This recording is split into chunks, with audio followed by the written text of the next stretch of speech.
Over 2 dozen civilians have been killed in airstrikes by the U.S.-led coalition in the Syrian city of Raqqah.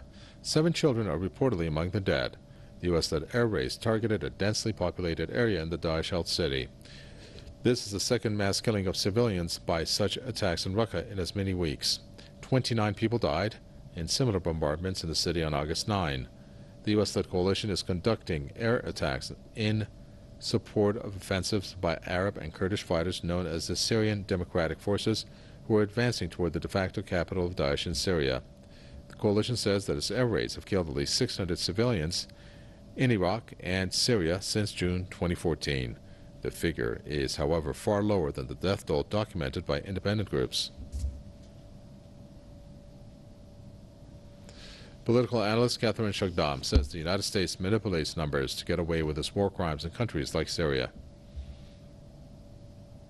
What I'm reading into is that the first thing is that these are manipulations of numbers. The U.S. is always trying to make it look as if it's not committing war crimes when in fact it is.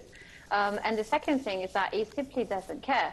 I mean, when Washington is conducting airstrikes, whether it's in Iraq or in Syria, and we have seen this before, with drone attacks in Afghanistan and Yemen, for example, and Pakistan, the U.S. doesn't really care how many people will die, just as long as it does what it wants to do, or as long as it gets to target what it wants to target. And this is the problem here, is that, international law is there for everybody to abide by it, but Washington has never really abided by international law or humanitarian law. And when it comes to war crimes, just as long as the U.S. Army is committing, atrocities, then no one can say anything, and it's always justifiable. This is a problem, because, you cannot hold down the United States accountable for anything if they continue to manipulate numbers, to manipulate the truth, and to try to redact history.